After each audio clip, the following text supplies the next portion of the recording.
Good afternoon, good evening, and good morning to everybody. Thank you for inviting me for this presentation. So I'll be presenting today the results of the challenge that was organized in Tunisia, which called "Why Should Tunisia Become Engaged in Space?" And this challenge, second. Okay. This challenge was organized at the side event of the TCAD 8 that was organized in Tunisia between 27th and 28th of August.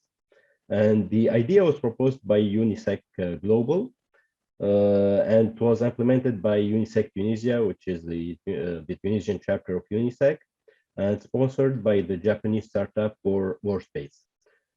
The challenge was open from 20th to 24th August 2022, and participants submitted their contributions using an online form. The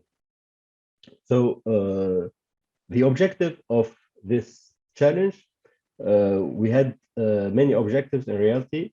First was to see what Tunisian youths think of the space sector in Tunisia. Second objective was to get an idea on how Tunisian youth are interested in space activities. Third was to map the space awareness among different age groups, ranging from high school pupils to grad students. Fourth objective was to have space event that involves not only researchers and professionals, but also younger people that might be interested in space, but they still don't know a lot of things about space. Fifth objective was to encourage young people to get interested in space activities, and finally was to contribute to reinforce national space activities so that Tunisia becomes among the spacefaring nations. So the challenge rules were mainly, it was a very simple challenge. The main thing was to write an essay about why should Tunisia become engaged in space.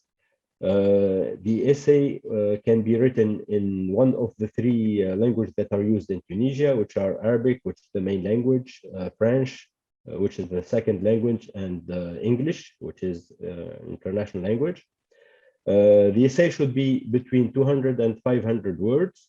And the participant age should be between 15 and 25 years.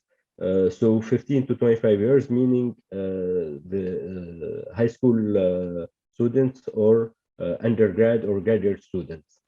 And three prizes will be awarded to the final three winners, to the first three winners that write the best essays in a way. So for that, we did the form, online form, to collect some information, mainly name, age, occupation, and finally the essay, and of course the email address, so we can later on contact the winners, because all of this was done online. Some statistics about what we got as responses. Even though the challenge was only for 4 days, we got a reasonable number of responses. We got 102 total responses. Among these, after filtering, there are some responses that were not valid. For example, they didn't put the essay, they didn't put their age or something like that. So we got 96 valid responses. And from these 96, we had 34 responses from high school pupils, meaning age between 15 to 18, 41 responses from grad students, meaning age between 19 and 22, and 21 responses from grad students, meaning age 23 and up. And these are the 96 responses that we got. Also, some more statistics about the language. As I said earlier, we have three languages. Generally, the Arabic language is the spoken language used in Tunisia, but in science we study in French, mainly in French, and also in English. But from the essay, we found that the biggest number of essays were written in English and not French or Arabic. So we had 38 essays in Arabic, only 6 in French, and 52 essays in English. And this shows that the language is shifting from French and English in Tunisia, especially among young people. And also in the total responses, we have almost 50-50 between girls and boys. So after we got the different essays, it was time to the selection, how to select the best essays. Of course, we had to respect the different rules. So respect the age limit that we set, respect the number of words limit. Also, we set as a rule to have the minimum number of orthograph and grammar errors. And we selected also one winner from each age group. So we divided the different participants to 3 groups, 15 to 18, 19 to 22, and 23 and up. So we selected from each group one winner. And as a tie break, if different essays were as good as each other, we used as another criteria the essay that respects one or more sustainable development goals that were set by the United Nations, one of the 17 or more. So after doing this, we selected, in the beginning, we had a short list of almost 9 people, and then we selected, as I said, from each group, one winner. So I think today, many of the people or the participants that participate in this challenge, I think they joined us today in this meeting. So I'll be announcing the winners during this event. So I'll start with the third winner. The third winner his name is Haider Al-Hussein Al-Wa'ar. He's a high school student and he's 15 years old. So this is the third place. The second place goes to the student Ala Bouchiba, who is 21 years old. And the first place goes to Slim Skhiri, who is a 24-year-old student.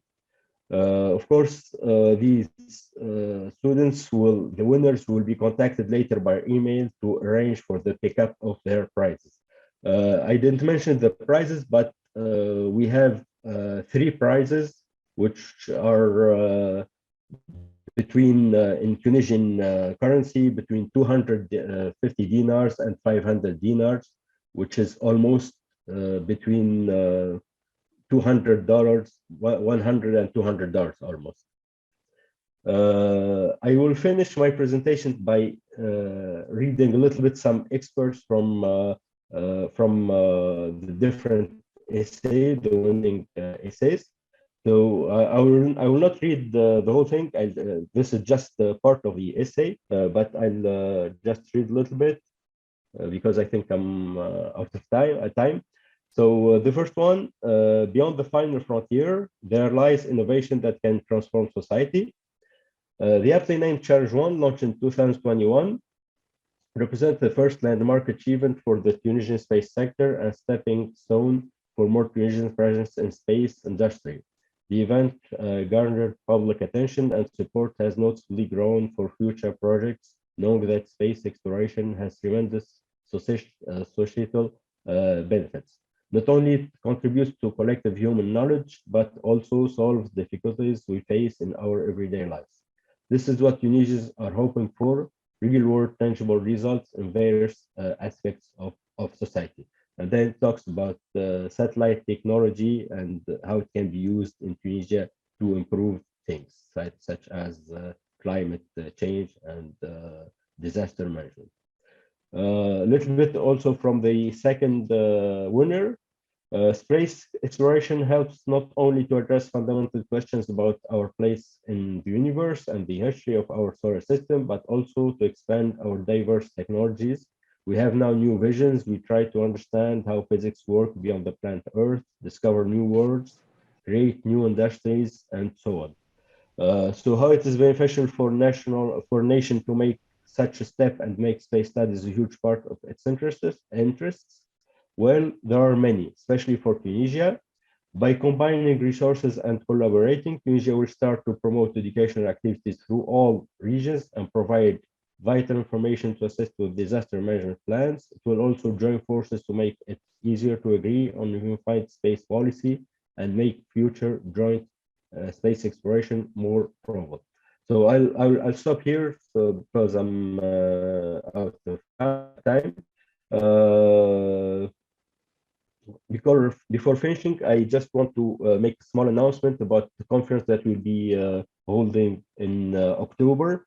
It's called Space Star 2022. It's the first conference on space science, technology, applications, and regulations. It will be held here in Tunisia in the city of Sousse between 27 and 29 October. And it's 3 days. And we'll have during these 3 days different papers that will be presented. The call for papers was closed in July, but anybody can attend, especially that this conference will be hybrid, so it's presential and online. So I would like to thank you for your attention, and if you have any questions.